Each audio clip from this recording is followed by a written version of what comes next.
বিসমিল্লাহির রহমানির রহিম। পরম করুণাময় ও অসীম দয়ালু আল্লাহর নামে শুরু। ومن أحسن قولا ممن دعا إلى الله وعمل صالحا وقال إنني من المسلمين. كتاب الله دستوري وخير الخلق أسوتنا، بسنته انجلى نوري لهدي الحق أرشدنا. كتاب الله دستوري وخير الخلق أسوتنا، بسنته انجلى نوري لهدي الحق أرشدنا. كتاب الله دستوري وخير الخلق أسوتنا، بسنته انجلى نوري لهدي الحق أرشدنا. لزمت محاضن القرآن فذكر الله يسعدنا. عرفنا إخوة الإيمان وللأخيار صحبتنا. تميزنا بكل الفن وتجمعنا محبتنا، وصدق القول نعرفه وخير الخلق يعرفنا. تعالينا على الأحقاد مع المخطي تسامحنا، تنافسنا بحفظ الآي وهذا ما يميزنا. كتاب الله دستوري وخير الخلق. তাহলে দুনিয়াতে যে গরজে ডেকেছিলেন সে শুনতেও পেল না, শুনে না তো আর ডাকে সাড়া দিবে কি করে? আপনি জিলানিকে ডাকছেন, চিস্তিকে ডাকছেন, শাহজালালকে ডাকছেন, শাহপুরানকে ডাকছেন, কোন জীবিতকে ডাকছেন, মৃতকে ডাকছেন। অসাধারণ ক্ষেত্রে চোখের সামনে নেই যে আওয়াজটা ওর কানে পৌঁছিছে, বুঝতে পারছেন, আর জীবিত না। বিশেষ করে মৃতদের ডাকা, দরগাকে আর দুর্গাকে ডাকা, এইসবকে যে ডাকছেন, আল্লাহ বলছেন কিয়ামত পর্যন্ত ডাকে সাড়া দিতে পারে না। সালেফে সালেহিনরা অনেকেই আসর থেকে মাগরিব বাইরে ঘোরাফেরা করতেন না, তারা ইবাদত বন্দেগীতে নিজেকে মশগুল রাখতেন। কারণ এই সময়টা হতে পারে যে ওই মুহূর্তটি যাচ্ছে, আর আমি ইবাদতের অবস্থায় থাকলাম, জিকির আজকার এবং তাসবিহ তাহলে আর দোয়ার মাধ্যমে থাকলাম, হতে পারে আমার দোয়াটি কবুল হলে আমার দুনিয়া আখিরাত চমকে গেল। আল্লাহু ওয়া বারাকাতুহু। ইন্নাল হামদালিল্লাহ নাহমাদুহু ওয়া নাস্তাঈনুহু ওয়া নাস্তাগফিরুহু ওয়া নাউযু বিল্লাহি মিন শুরুরি আনফুসিনা ওয়া মিন সাইয়্যাতি আমালিনা। মান ইয়াহদিহিল্লাহু ফালা মুদিল্লা লাহু ওয়া মান ইউদ্লিল ফালা হাদিয়া লাহু। ওয়া আশহাদু আল লা ইলাহা ইল্লাল্লাহু ওয়াহদাহু লা শারীকা লাহু ওয়া আশহাদু আন্না মুহাম্মাদান আবদুহু ওয়া রাসূলুহু সাল্লাল্লাহু তাআলা আলাইহি ওয়া আলা আলিহি ওয়া সাহবিহি ওয়া সাল্লামা তাসলিমান কাসীরা। আম্মা বা'দ, ফাআউযু বিল্লাহি মিনাশ শাইতানির রাজীম। ওয়া ক্বালা রাব্বুকুম উদউনি আস্তাজিব লাকুম ইন্নাল্লাযীনা ইস্তাকবিরুনা আন ইবাদাতি সায়াদখুলুনা জাহান্নামা দাখিরিন। মহান আল্লাহ, সমস্ত প্রশংসা যে আল্লাহ পাক রব্বুল আলামিন বান্দাকে দোয়া করতে বলেছেন এবং তিনি বান্দার সাথে দোয়া করলে দোয়া কবুলের ওয়াদা করেছেন। সালাত এবং সালাম নাযিল করে নবী মুহাম্মদুর রাসূলুল্লাহ সাল্লাল্লাহু আলাইহি ওয়াসাল্লামের উপর, যিনি বলেছেন তোমরা আল্লাহর কাছে দোয়া করো ইয়াকিনের সাথে যে তোমাদের দোয়া কবুল হবে। এই দোয়া সম্পর্কে কিছু কথা আজকে আলোচনা করব। আল্লাহ পাক রব্বুল আলামিনের কাছে দোয়া করা হচ্ছে বড় একটি ইবাদত, বরং দোয়াই হচ্ছে আসল ইবাদত, ইবাদতের মগজ। যেমন নবী করিম সাল্লাল্লাহু আলাইহি ওয়াসাল্লামের হাদিসে রয়েছে, আল্লাহ পাক কোরআনে কারীমে তার কাছে দোয়া করতে, তাকে ডাকতে, তাকে আহ্বান করতে, তার কাছে যাচ্ছা করতে নির্দেশ দান করেছেন, হুকুম করেছেন। আল্লাহ পাকের কাছে বান্দা দোয়া করলে, চাইলে আল্লাহ পাক খুশি হন। আল্লাহ পাকের কাছে কেউ না চাইলে আল্লাহ পাক অসন্তুষ্ট হন। পক্ষান্তরে আল্লাহর সৃষ্টি মানুষের কাছে বেশি চাওয়াচাই করলে অসন্তুষ্ট হয়, না চাইলে খুশি থাকে। আল্লাহ পাক আরহামুর রাহিমিন, তিনি চান যে বান্দা তার কাছে চাক, যাচ্ছা করুক, তাকে ডাকুক এবং তিনি তাদের তলব পুরা করবেন। মহান আল্লাহ ইরশাদ করছেন, উদউনি আস্তাজিব লাকুম ওয়া ক্বালা রাব্বুকুম। মহান আল্লাহ ইরশাদ করছেন, তোমাদের প্রতিপালক বলছেন, উদউনি, আমাকে ডাকো, আমার কাছে দোয়া করো, আস্তাজিব লাকুম, তোমাদের ডাকে আমি সাড়া দেব, তোমাদের দোয়া আমি কবুল করব। আস্তাজিব লাকুম, আল্লাহ পাকের হুকুম, নির্দেশ এবং আল্লাহ পাকের ওয়াদা।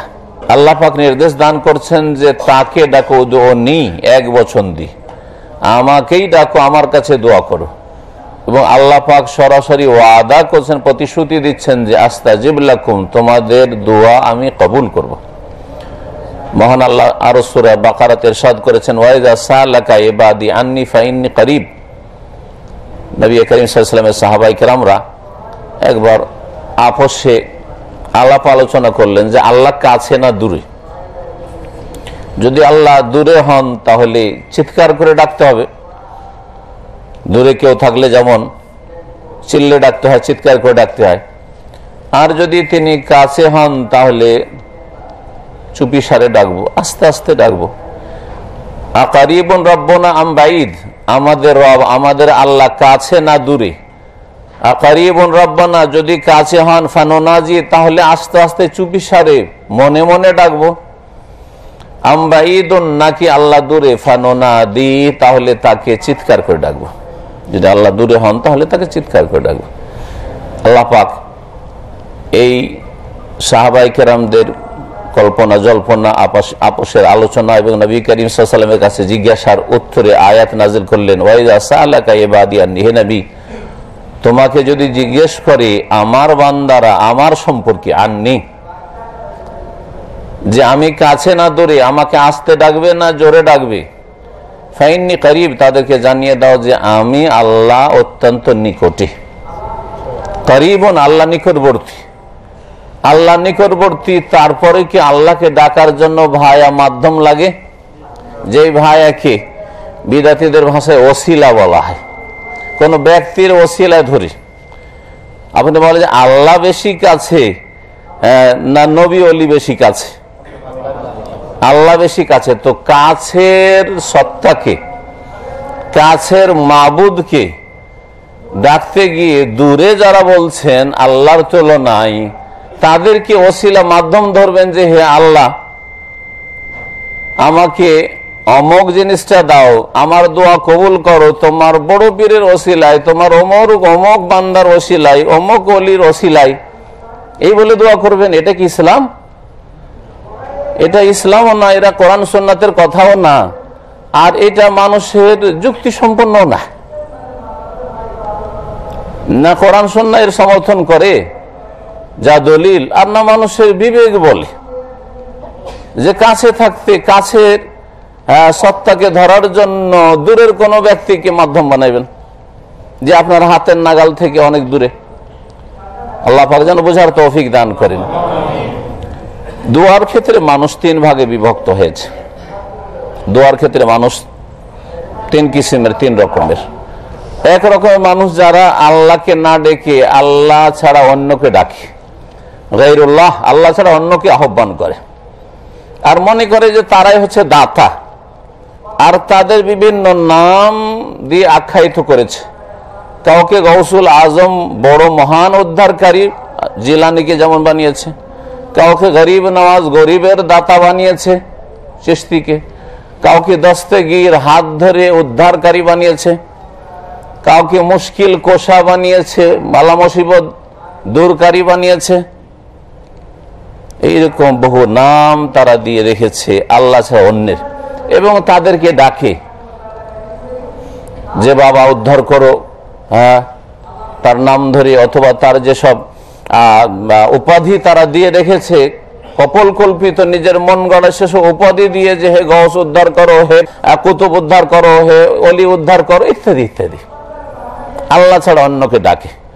অথচ কোরআনে কারীমে সবচাইতে হতভাগা এবং সবচাইতে বেশি পথভ্রষ্ট, সবচাইতে বড় গোমরাহ এবং সবচাইতে বেশি অধম বলা হয়েছে ওই সব লোকদেরকে যারা আল্লাহ ছাড়া অন্যকে ডাকে, আল্লাহকে ডাকতে জানলো না, গায়রুল্লাহকে আল্লাহ ছাড়া অন্যকে ডাকে। ওমান আদাল্লু মিম্মা ইয়াদউ মিন দুনিল্লাহ, আল্লাহ বলছে ওদের চাইতে অধম, আদাল্লু অধিক পথহারা আর অধিক পথভ্রষ্ট, গোমরাহ, জান্নাতের রাস্তাহারা কে হতে পারে? যারা মিম্মা ইয়াদউ মিন দুনিল্লাহ, যারা আল্লাহ ছাড়া অন্যকে ডাকে, আল্লাহ ছাড়া অন্যের কাছে দোয়া করে, নিজের মনের কামনা বাসনা পূরণ করার জন্য কারো ছেলে লাগবে, ওই পীরকে ডাকে। মাজারে গিয়ে মাজারওয়ালার কাছে মনে করে পাওয়া যাবে, কারো রোগ আছে, রোগ ভালো করার জন্য ওই মাজারে গিয়ে ওই মাজারওয়ালাকে ডাকে। আল্লাহ ছাড়া অন্যকে, জীবিত হোক মৃত হোক, যারা ডাকে নিজের কামনা বাসনা পূরণের জন্য, ওমান আদাল্লু মিম্মা ইয়াদউ মিন দুনিল্লাহ, আল্লাহ বলছেন যাদেরকে ডাকে তারা আল্লাহকে বাদ দিয়ে, মান লা ইস্তাজিবু লাহু ইলা ইয়াউমিল কিয়ামা, কিয়ামত পর্যন্ত তাদের ডাকে সাড়া দিতে পারবে না। ক্ষমতা নাই যে তারা সাড়া দেয়। সাড়া দেওয়ার জন্য জানা লাগবে। আপনি যে আমাকে ডাকছেন, আমি রাস্তা দিয়ে যাচ্ছি আর আপনি পিছন থেকে বা সাইড থেকে ডাকছেন, তো আপনার ডাকে জি হ্যাঁ করার জন্য, আপনার ডাকে সাড়া দেওয়ার জন্য আমার শোনা লাগবে প্রথম, ঠিক কিনা? আল্লাহ বলছেন যে শোনেও না। কোরআনে কারিমে আল্লাহ পাক বলেছেন যে তারা শোনেও না। আর যদি ধরেও নেন, সাপোজ অনেক সময় আমরা ধরিয়ে নিন, ধরেলেন, এরকম যদি হয়, এরকম বলি, ধরেও নেন, বলছেন যে ওয়ালাউ সামিউ মাস্তাজাবু লাকুম, তোমাদের ডাকে সাড়াও দিতে পারে না। তাহলে দুনিয়াতে যে গরজে ডেকেছিলেন সে শুনতেও পেল না, শোনে না, তো আর ডাকে সাড়া দিবে কি করে? আপনি জিলানিকে ডাকছেন, চিশতিকে ডাকছেন, শাহজালালকে ডাকছেন, শাহপুরানকে ডাকছেন, কোন জীবিতকে ডাকছেন, মৃতকে ডাকছেন, অসাধারণ ক্ষেত্রে চোখের সামনে নেই যে আওয়াজটা ওর কানে পৌঁছেছে, বুঝতে পারছেন, আর জীবিত না। বিশেষ করে মৃতদের ডাকা, দরগাকে আর দুর্গাকে ডাকা, এইসবকে যে ডাকছেন, আল্লাহ বলছেন কিয়ামত পর্যন্ত ডাকে সাড়া দিতে পারে না। ওয়া ইয়াউমাল কিয়ামাতি ইয়াকফুরুনা বিশিরকিকুম, দুনিয়াতে কোনো কাজ আসলো না, বেকার ডাকতে থাকলেন, ব্যর্থ কাজ, একবারে অসার কাজ। আর শুধু অসার, ওতে যদি ক্ষয়ক্ষতি না থাকতো তাও যে এক সময়টাই নষ্ট হয়েছে শুধু, হয়তো বরং সবচেয়ে বড় অপরাধী আপনি, সবচেয়ে বড় অন্যায়কারী জালেম আপনি, মুশরিক। আর কিয়ামতের দিনে যাদেরকে ডেকেছেন গৌস, কুতুব, ওলি, আউলিয়া মনে করে যে তারা আমাদের দুনিয়ার আখেরাতের গরজ পুরা করে দিবে, সেই জন্য ডেকেছে আল্লাহকে বাদ দিয়ে, তারা তোমাদের এই শিরকে অস্বীকার করবে। ইয়াকফুরুনা বিশিরকিকুম, এখানে দুটি কথা বলা হয়েছে। তাহলে একটা কথা বলা হয়েছে যে তারা অস্বীকার করবে যে আমরা এসব জানি না, খবর রাখি না, আমরা এসব করতে বলিনি। জিলানি, চিশতি, যত মাজারওয়ালারা আছে সবাই বলবেন আমরা জানি না, ইয়াকফুরুন, অস্বীকার করবে। একটি মাসলা জানলাম। আর একটি মাসলা জানলাম যে যেই কাজটি করছেন ওদেরকে ডেকে, এটাকে আল্লাহ কোরআনে বলছেন শিরকুকুম, তোমাদের এটা শিরিক, ইসলাম নয় এটা, এই কাজটি হচ্ছে তোমাদের শিরক। আর শিরক তারা করেননি, জিলানি, চিশতি ওরা শিরকারী ছিলেন না, এই কবর পূজারী, মাজার পূজারী তোমাদের মতো, সুতরাং তোমাদের শিরককে তারা অস্বীকার করবেন। তাদের ধর্ম এই ধর্ম ছিলই না, মাজারের ধর্ম ছিলই না তাদের। ইয়াকফুরুনা বিশিরকিকুম। আর আল্লাহর চাইতে ভালো খবর কে দিতে পারে? আল্লাহ বলছে ওয়ালা ইউনাব্বিউকা মিসলু খাবীর। তো বলছিলাম যে আল্লাহ ছাড়া অন্যকে ডাকা, আল্লাহ পাক এই বিষয়টিকে কোরআনের বহু আয়াতে বলেছে। এত গুরুত্বপূর্ণ বিষয়, এখান থেকে ইসলাম শুরু হয়। লা ইলাহা ইল্লাল্লাহর এটা একটি অংশ, নেগেটিভ অংশ ছাড়তে হবে, লা ইলাহা। সুতরাং আল্লাহ ছাড়া অন্যের কাছে দোয়া নেই, আগেই বলছে, আগে নেই করতে হবে আল্লাহ ছাড়া অন্যের দোয়াকে, তারপর আল্লাহর কাছে দোয়া করতে হবে। অন্যকেও ডাকবেন, আল্লাহকেও ডাকবেন, মসজিদে এসে আল্লাহকে ডাকবেন, আর মাজারে গিয়ে ওই অলিকে ডাকবেন, পীরকে ডাকবেন, এটা ইসলাম নয়। এটা লা ইলাহা ইল্লাল্লাহ কালেমায় অস্বীকার করে, নেগেটিভ। লা ইলাহা এটা নেই আসলে। আল্লাহ পাক সূরা জিনে বলছেন, জিনেরাও শিরক করে আর মানুষও শিরক করে। জিন শয়তান মানুষকে ওয়াসওয়াসা, কুমন্ত্রণা দিয়ে ধর্মের নামে জাহান্নামে নিয়ে যায়। এই জন্য আল্লাহ বলছেন ও আন্নাল মাসাজিদা লিল্লাহি ফালা তাদউ মা আল্লাহি আহাদা, সমস্ত মসজিদ আল্লাহ। আর মসজিদ মানে শুধু এই নির্মাণ করা মসজিদ নয়, সেজদার জায়গা। আর নবী সাল্লাল্লাহু আলাইহি ওয়াসাল্লাম বলছেন যে আল আরযু কুল্লুহা মসজিদ, আল্লাহর জমিন সবগুলি সেজদার জায়গা, মানে যে কোনো জায়গায় নামাজের রক্ত হলে আপনি নামাজ পড়তে পারেন, নাপাক কিছু না থাকলে হলে দেখে শুনে শুরু করে দেন নামাজ। রাস্তাঘাটে ধুলো বালিতে যে জায়গায় আছেন আপনি শুরু করে দেন। তো আল্লাহর জমিন কার? ওয়ান্নাল মাসাজিদা লিল্লাহ, কার? আল্লাহর। যখন আল্লাহ সবকিছুর মালিক, সমস্ত জমিনের মালিক, সেজদারও হকদার আল্লাহ।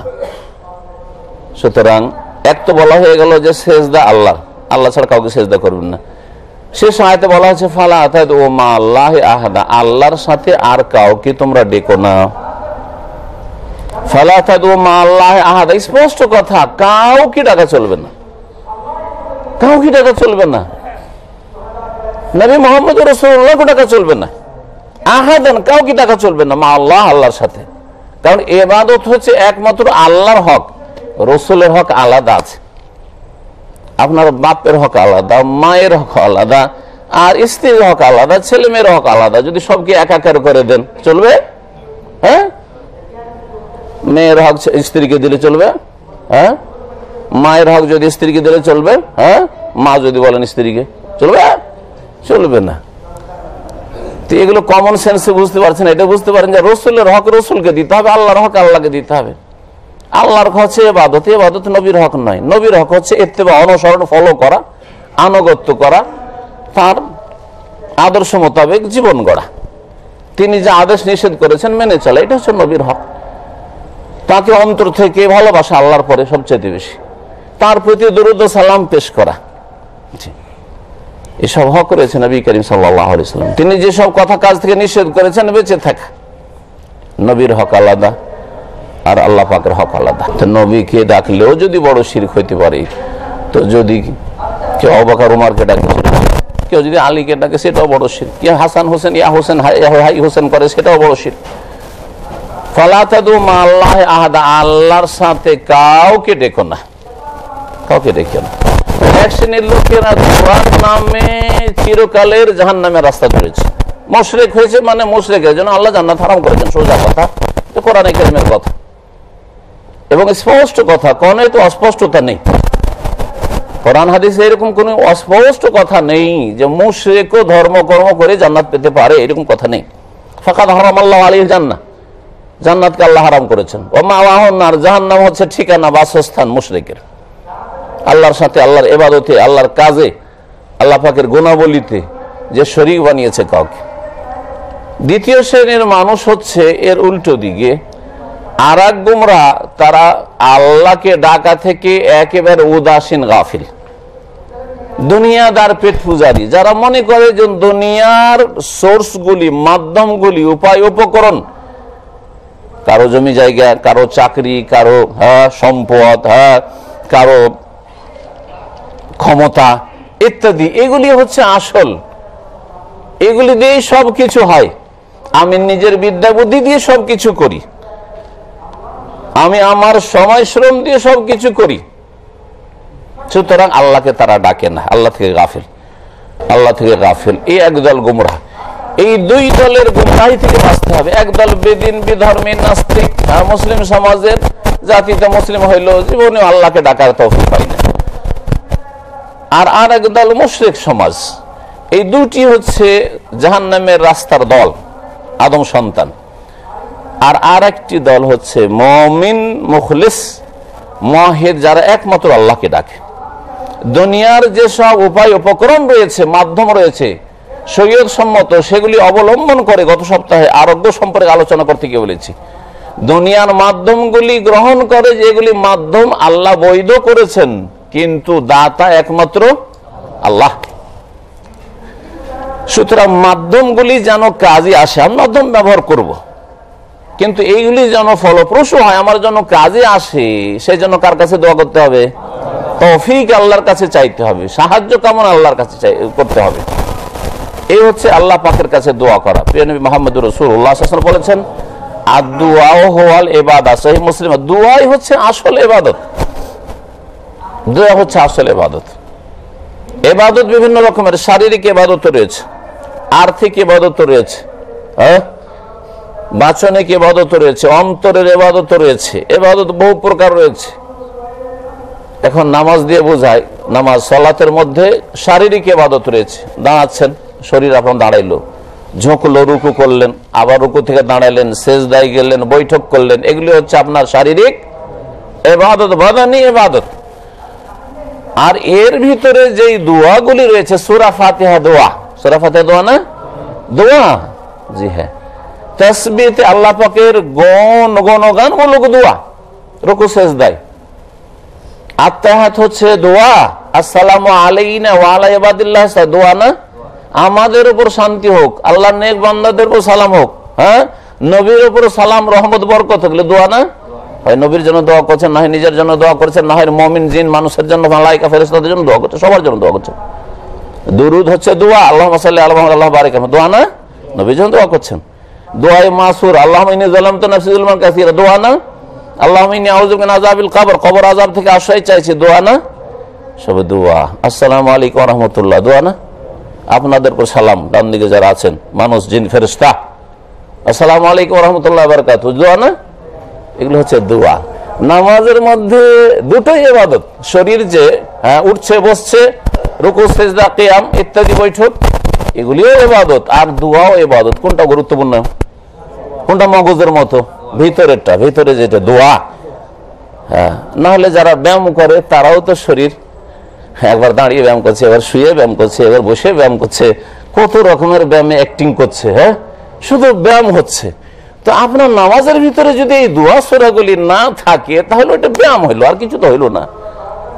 কিন্তু যখন দোয়ার সাথে এই নামাজের উঠা বসাগুলি হবে তখন সেটা আর ব্যায়াম থাকলো না, সেটা ইবাদত হলো। আপনার দাঁড়ানো কিয়াম কুমুরিল্লাহ কানিতিন, সেটাও ইবাদত হলো।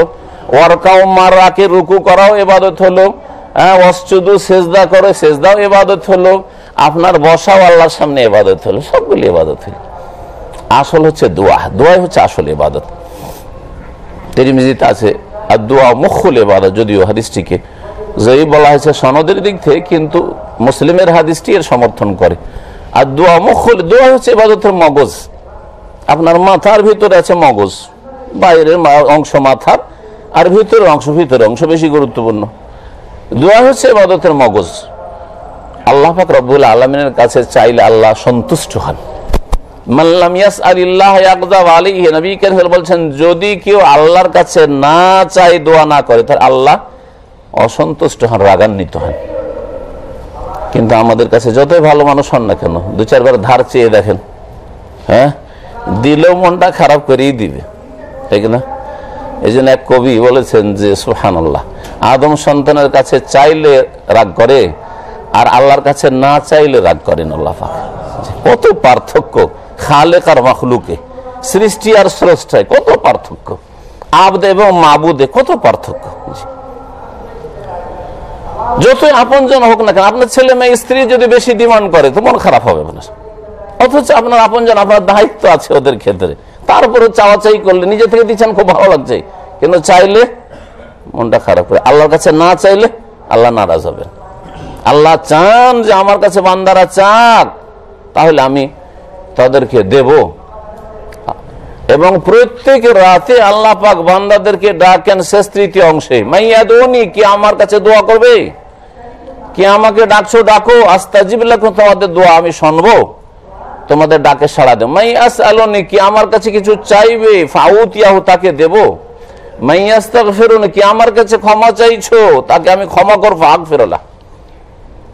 আর আমার কারোর সাথে রাগারাগি হয়ে গেলে ওকে ক্ষমা করবেন না, সেই জন্য ওর সাথে দেখাই করতে চান না। ও যদি টেলিফোন করে, টেলিফোনে উঠান না আপনি, হ্যাঁ। ওকে যদি রাস্তায় দেখেন তো আর এক রাস্তা ধরে টান দেন, কারণ দেখা হইলে সামনাসামনি কি জানি যদি হাত খান ধরে নাই, ও দেখাই করবো না, এর সাথে চান্সই দেবো না এই কথা বলা, ঠিক না? আর আল্লাহ পাক প্রত্যেক রাতে সকল বান্দাকে, সাধারণ অসাধারণ, একটা গরিব মিসকিন ইতিম, একটা গুনাহগার বান্দাকে আল্লাহ সব সুযোগ দিচ্ছেন।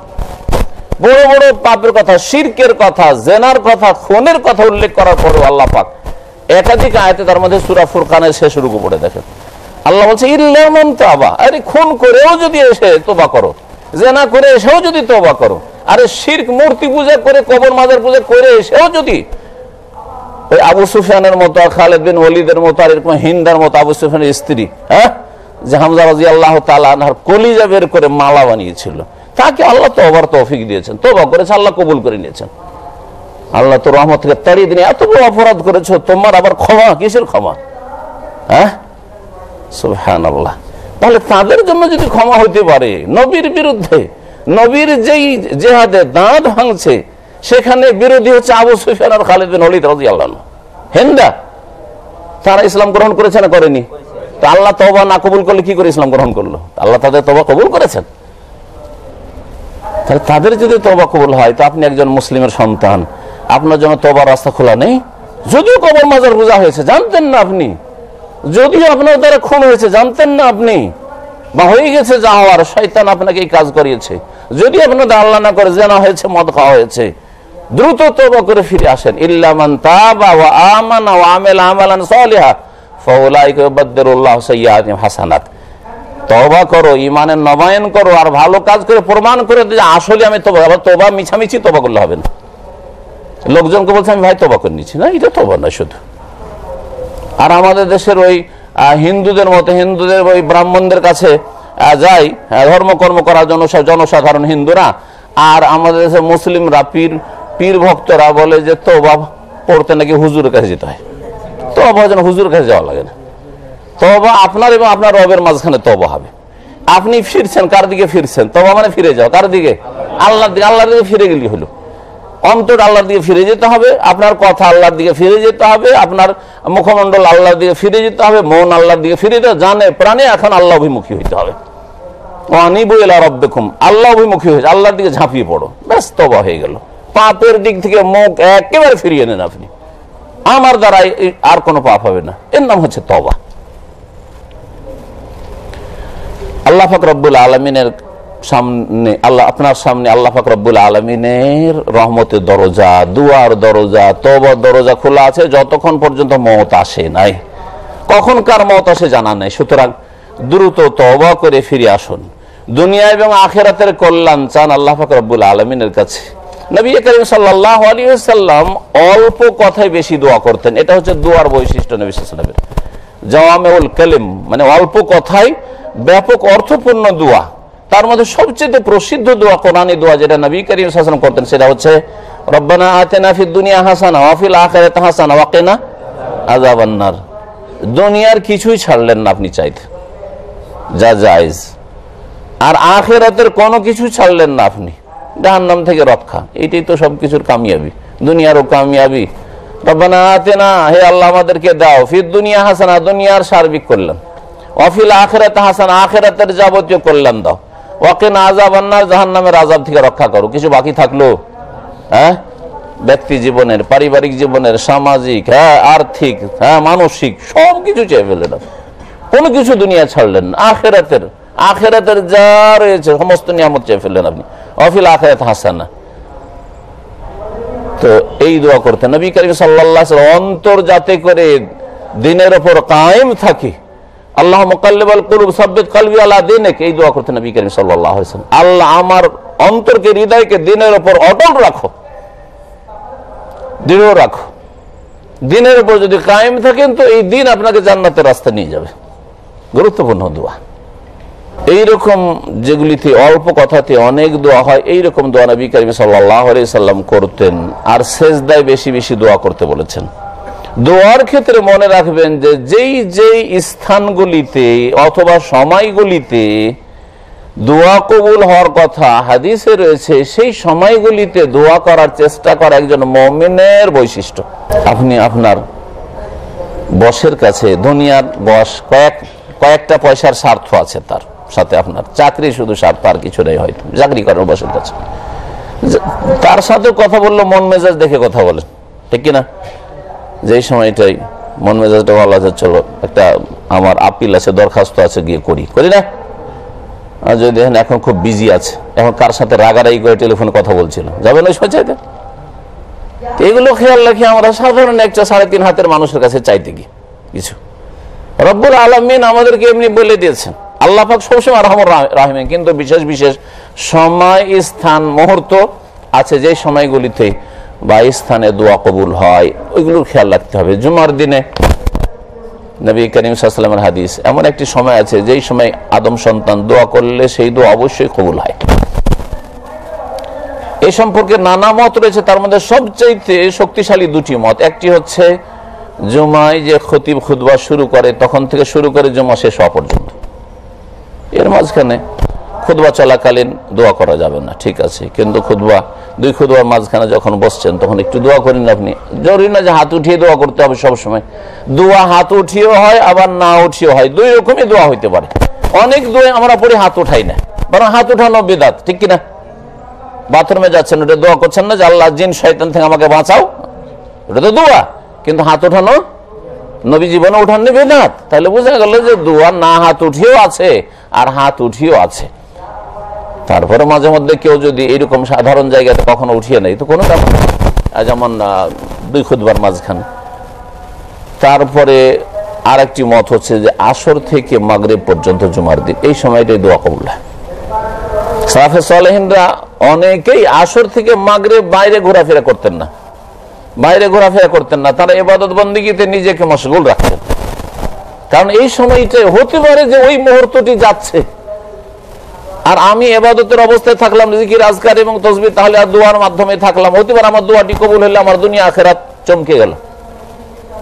যার ফলে এই সময়টায় বাজারে ধর্ণা না দিয়ে, মানুষের সাথে গল্প গুজবে না কাটিয়ে, গাফিলতিতে না কাটিয়ে, পাপ মুক্ত থেকে নেকির অবস্থায় থাকলে আপনার দুনিয়া আখিরাত কামিয়াব হবে। দোয়া কবুল হওয়ার একটি সময় প্রত্যেক রাতে, সেটা হচ্ছে ভোর রাত্র সাহারি খাওয়ার সময়, সাহার, এই সময় দোয়া কবুল হয়, এই সময় দোয়া কবুল হয়। দোয়া কবুল হওয়ার আর একটি সময় হচ্ছে দিনে 5 ওয়াক্ত নামাজ রয়েছে, 5টা আজান হয়, আজান এবং একামতের মাঝখানে। সৌদি আরবে আজান একামতের মাঝখানে মোটামুটি 20 মিনিট সময়, মাগরিব ছাড়া, মাগরিবে 10 মিনিট হয়তো। তো এই 20টা মিনিট আপনার জন্য, তাহলে এই সময়টা গাফিলতিতে না কাটিয়ে আজানের সাথে সাথে মসজিদে ঢুকে পড়লেন, আগে থেকে উজু করে প্রস্তুতি থাকলো, মসজিদে ঢুকে পড়লেন, 2 রাকাত তাহিয়াতুল মসজিদ পড়ে বসে গেলেন, আর তারপরে দোয়া করলেন, কোরআন তেলাওয়াত করছেন, দোয়া কবুল হবে না? হবে না। এই সময় লা ইউরাদ্দু দুআ বাইনাল আযান ওয়াল ইকামা, আযান ইকামতের মাঝখানে দোয়া হয় না, খন্ড নাই। রোজার অবস্থায় দোয়া কবুল হয়, আপনারা হজে যাবেন, উমরার উপর দোয়া কবুল হয়, মারওয়ায় দোয়া কবুল হয়, তাওয়াফের সময় দোয়া কবুল হয়। হজে যদি জানতো ওই 2 জামরাতে, বড় এবং মেজো জামরা, এই জামরাগুলিতে 11, 12, 13 তারিখ পাথর মারে, ওই সময় দোয়া কবুল হয়। মুজদালিফায় দোয়া কবুল হয়, আরাফায় দোয়া কবুল হয়। তাহলে স্থান হিসাবেও বেশ কিছু স্থান আছে, এই স্থানগুলিতে দোয়া কবুল হয়। আর সময়ের ক্ষেত্রে বিভিন্ন সময় রয়েছে, যে সময়গুলিতে দোয়া কবুল হয়। ব্যক্তির দোয়া কবুল হয়, আর ওই ব্যক্তিদের সাথে আপনি ভালো আচরণ করবেন যাতে করে ওর দোয়া আপনার কাজে আসে। বাপ মার দোয়া কবুল হয়, এখনো বাপ মা বেঁচে আছে, আপনি ভাগ্যবান যে এখনো বাপ মার কাছে আপনার দোয়া নেওয়ার রাস্তা আছে। যার বাপ মা নেই, ও রাস্তা বন্ধ হয়ে গেছে, মৃত আমল বন্ধ দেখছে, আর দোয়া করতে পারবে না তাদের বাপ মা। বাপ মায়ের সাথে ভালো আচরণ করে তাদের কাছ থেকে দোয়া নেন, বাপ মায়ের দোয়া কবুল হয়। মুসাফিরের দোয়া কবুল হয়, মুসাফিরের দোয়া কবুল হয়। রোজার অবস্থায় দোয়া কবুল হয়, রোজার অবস্থায় দোয়া কবুল হয়। দোয়া কবুল হওয়ার জন্য একটি গুরুত্বপূর্ণ বিষয় হচ্ছে হালাল খাওয়া। আজকাল অধিকাংশ মানুষ হয় জেনে শুনে হারাম খায়, আর না হলে অচেতন ভাবে গাফিলতির সাথে, বুঝে না যে হারাম খাচ্ছি, মনে করে যে আমি আবার হারাম কি খাচ্ছি। হয়তো রোজগার হারাম নয়, কিন্তু জিনিসটা খাচ্ছে হারাম। এমনও আছে যে ওর রোজগার বেতনটা ঠিক আছে হয়তো, কিন্তু খায় সিগারেট, খায় জর্দা, হারাম খায়, দোয়া কবুল হবে? হ্যাঁ, মানে ঘুষের টাকাটা হারাম আর জর্দা খাওয়া হারাম নয় নাকি? অবশ্যই হারাম, নিঃসন্দেহে হারাম। শেখ হোসেন রহমতুল্লাহ আলাইহি বলছেন যে বর্তমানে আজকালকার জামানায় মেডিকেল সায়েন্স উন্নতি করার পরে মুসলিম জাতির কাছে আর কোনো অজুহাত নেই, আর সন্দেহ অবকাশ নেই যে তামাক জাতীয় জিনিসপত্র বা ধূমপান হারাম, এতে কোনো সন্দেহ নেই। আজকে থেকে 100 বছর আগে যদি আলেম ওলামা কেউ যদি মকরু বলে থাকে, সন্দেহ হারাম না মকরু, তাহলে তাদের কাছে হয়তো অজুহাত ছিল, তারা মেডিকেল সায়েন্স জানতো না। সেই সব মেডিকেল সায়েন্সের কোন নলেজ তেমন ছিল না, শিক্ষা দীক্ষা ছিল না, যার ফলে মেডিকেল সায়েন্স এটা প্রমাণ করতে পারেনি যে তামাক জাতীয় জিনিস এত ক্ষতি আছে।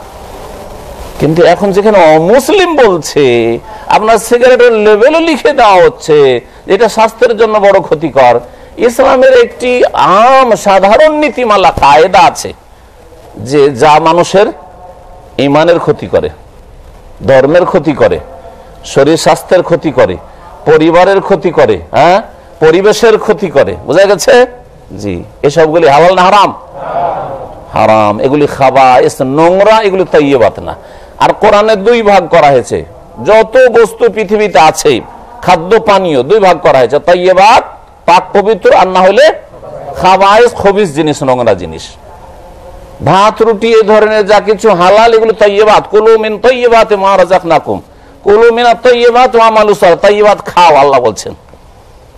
আর খাবায়েস ওয়া ইউহাররিমু আলাইহিল খাবায়েস, নবীকে এই জন্যই পাঠানো হয়েছিল যে খবিস গুলিকে তিনি হারাম করতে এসেছিলেন। নবী তো খবিসকে হারাম করে গেছেন, আর আপনি খবিসকে বলছেন যে মাকরু হতে পারে। সুতরাং মনে রাখবেন যে যারা ধূমপানের গন্ধ নিয়ে আল্লাহকে ডাকছেন, দোয়া কবুল হবে না। ভালো করে শুনে রাখেন। জর্দা দিয়ে পান খেয়ে, জর্দা খেয়ে, তামাক খেয়ে, গুল ব্যবহার করে, খৈনি খেয়ে আল্লাহকে ডাকছেন, দোয়া কবুল হবে না। ভালো করে শুনুন, হারাম খাচ্ছেন আপনি। নবী করিম সাল্লাল্লাহু আলাইহি ওয়াসাল্লাম সহিহ মুসলিমের হাদিস, যারা হারাম রোজগার করে খাচ্ছেন, বেতন হালাল আর ওর মাঝে ডিউটিতে ফাঁকি দিয়েছেন হারামের মিক্সচার। হ্যাঁ, যতটা ডিউটি করেছেন হালাল, যে ডিউটি না করে পয়সা নিয়েছেন, ওভারটাইম শুধু মোদিরকে রাজি রাখলে ওভারটাইম লিখে পাওয়া যায়। এটা জানতাম না, কিছু কোম্পানিতে বক্তব্য করতে গিয়ে জানলাম, এক ভাই বলছে যে আমার মোদিরটা ভালো, আমাকে খুব ভালো মনে করে, বলছে তোর জন্য লিখে দিলাম 10 ঘন্টা তোর ওভারটাইম। এই ম্যানেজারের অধিকারটা কোথায়? বড় কফিলকে অনুমতি দিচ্ছে, জানলে দেবে যে ডিউটি না করে ওভারটাইম লিখা। হ্যাঁ, যদি ওই কফিল যে যার ঘর থেকে বেতন যাচ্ছে সে যদি পারমিশন দেয় তাহলে জায়েজ, কিন্তু মাঝখানে আপনি মোদির হলেন, আর মোদির আপনার পকেট থেকে পয়সা দেয়, আপনিও বেতন ভুক্ত, আপনাকে অধিকারটা কে দিল? আপনাকে অধিকারটা কে দিল? এরকম বহু হারাম রয়েছে। ব্যবসা বাণিজ্য তো হারামের শেষ নেই। আজকাল হালাল ব্যবসা পাওয়াই মুশকিল, হালাল ব্যবসা পাওয়াই মুশকিল। অনেকে ভয়ে ব্যবসায় ছেড়ে দিচ্ছে যে করবোই না। মাল আসে চাই না, আর সব লেখা আছে জাপান, আমেরিকা, ইউএসএ। জি, বোঝা গেছে। অনেক দিনই ভাইয়ের আল্লাহর ভয় ব্যবসা ছেড়ে ব্যবসায় করবো না, আল্লাহ যা করবে তাই করবে, অন্য রুজি রোজগার করে। তারপর যে জালিয়াতি, আরো যেসব জালিয়াতি চলছে, জি, জালিয়াতির শেষ নেই। বিল বানানোতে আজকাল জানেন, আজকাল যারা ছোট মোটো মদির হয়েছে, পারচেজিং এ থাকে, পারচেজিং বলে না কি বলে, ওইসবে থাকে। আপনি আপনার মাল সামান দিতে গেছেন, বলছে তোমার মাল সামান রাখবো, কিন্তু আমাকে একটা পার্সেন্টেজ দিতে হবে। রাখেন কমিশন বলে, কমিশন দিতে হবে, না হলে আপনার মাল রাখবেন। ঠিক আছে, তোমার সেলফ সাজিয়ে যাও, কিন্তু আমাকে এত টাকা মান্থলি দিতে হবে। হালাল? অবশ্যই হারাম। তো রিজিক যে কত হারাম মুসলিমদের কাছে আসছে, কি করে দোয়া কবুল হবে? সেই মুসলিমের হাদিস, ইয়া রব্বে ইয়া রব্বে আল্লাহকে ডাকছে, আর সফর করেছে, সফরে দোয়া কবুল হয়। আর আশা আকবরা, একবারে বিক্ষিপ্ত চুল, ধুলো দূষরিত, তার মানে অহংকারীও নাই, যে অহংকার মুক্ত তার দোয়া কবুল হয়। দোয়া কবুল হওয়ার মেলা দিক রয়েছে, ভালো দিক। তারপরে দোয়ায় বাধার কয়েকটি দিক রয়েছে। কি? অমাতামো হারাম, খাই দায় হারাম। ঘুষ করে দোয়া কবুল হবে, সুদ করে দোয়া কবুল হবে। যে সুদ খায় তারই শুধু দোয়া কবুল, যে সুদের উপর টাকা নিয়ে সৌদি আরবে এসছে চাকরি করছে তার দোয়া কবুল হবে? সুদ খাওয়ার সুদ খাওয়ানো দুটোর উপরে লানত হয়েছে, ঠিক না? এবং হোম সাওয়া, তারা সকলেই সমান। সুদী প্রতিষ্ঠান, সুদী ব্যাংকে চাকরি করে, দোয়া কবুল হবে? কখনো দোয়া কবুল হবে না। সুদী কারবার। গত কয়েক সপ্তাহ আগে এক মাদ্রাসা পড়া মৌলভী সাহেব এসছে, কয়েক লাখ টাকা নিয়ে এসছে সুদের ওপর। স্ত্রীর গয়না বন্ধ করে দিয়ে সুদের ওপর টাকা নিয়ে বিদেশে এসছে। কে বলেছে বিদেশ আসতে আপনাকে সুদের ওপর টাকা নিয়ে? এই হারাম রুজি। এই সুদের ওপর টাকা দিয়ে আপনি বিদেশ আসবেন রুজি রোজগার করার জন্য, যা রুজি হচ্ছে আপনার ওই সুদের ওপর টাকার উপর ভিত্তি করে। সুতরাং রিজিক হারাম, আল্লাহকে ভয় করুন।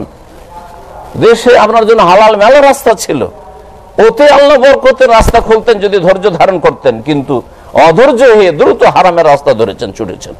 আল্লাহ পাক বরকত ছিলেন। অধিকাংশ লোক যারা এই সুদের ওপর টাকা নিয়ে বিদেশ আসে তারা শান্তি পায় না, কারণ সুদের বরকতকে আল্লাহ নিশ্চিহ্ন করে দিয়েছেন।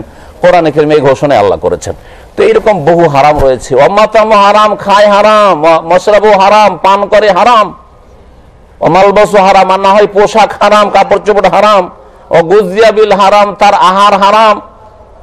আর আপনি যে আহার দিচ্ছেন আপনার ছেলে মেয়েকে, স্ত্রীকে, তাও যদি হারাম হয়, তাহলে আপনার ছেলে মেয়েরও তো হারাম খাচ্ছে আপনার মাধ্যমে। ফান্না ইস্তাজাবু লিযালিক, নবী সাল্লাল্লাহু আলাইহি ওয়াসাল্লাম বলছেন যে এই লোক এত দোয়া করলো, কি করে কবুল হবে, তার কি করে দোয়া কবুল হবে? সাদ বিন আবি ওয়াক্কাস রাদিয়াল্লাহু তাআলা আনহু নবী করিম সাল্লাল্লাহু আলাইহি ওয়াসাল্লাম বলেছেন, ইয়া সাদ আতিব মাতআমাকা তুজাব দাওয়াতুকা, তুমি তোমার খাদ্যকে পাক পবিত্র করো, মানে যা খাও তা ভক্ষণ করো তা যেন হালাল তাইয়্যিবাত পাক পবিত্র হয়, তাহলে তুজাব দাওয়াত, তোমার দোয়া কবুল হবে, তোমার দোয়া কবুল হবে। আজকাল অধিকাংশ মানুষের আমাদের দোয়া কবুল হয় না। আমরা অনেকেই সচেতন ভাবে বুঝে সুঝে হারাম খাই, আর অনেকে বুঝি না, মোটা খাই মোটা বুঝি, মনে করি যে আমি তো অনেকের চাইতে ভালো, আমি অনেকের চাইতে ভালো, কিন্তু আমারও রুজিতে যে হারাম আছে ভালোভাবে গভীর ভাবে চিন্তা করলে এগুলো আমার খোঁজ খবর করি না। আল্লাহ পাক যেন হারাম থেকে বেঁচে থাকার তৌফিক দান করেন। আল্লাহ পাক রব্বুল আলামিন তার কাছেই দোয়া করার তৌফিক দান করেন, শিরক মুক্ত দোয়া করার তৌফিক দান করেন। আল্লাহ পাক রব্বুল আলামিন আমাদের দোয়া যেন কবুল করেন। দুনিয়ার আল্লাহ পাক যাবতীয় কল্যাণ দান করেন, আখিরাতের যাবতীয় কল্যাণ আল্লাহ পাক দান করেন। আল্লাহ পাক জাহান্নামের আযাব থেকে রক্ষা করেন। আল্লাহ পাক রব্বুল আলামিন আমাদের ইবাদত বন্দেগীতে ইখলাস দান করেন। আল্লাহ পাক রব্বুল আলামিন আমাদেরকে আখিরাতমুখী হওয়ার তৌফিক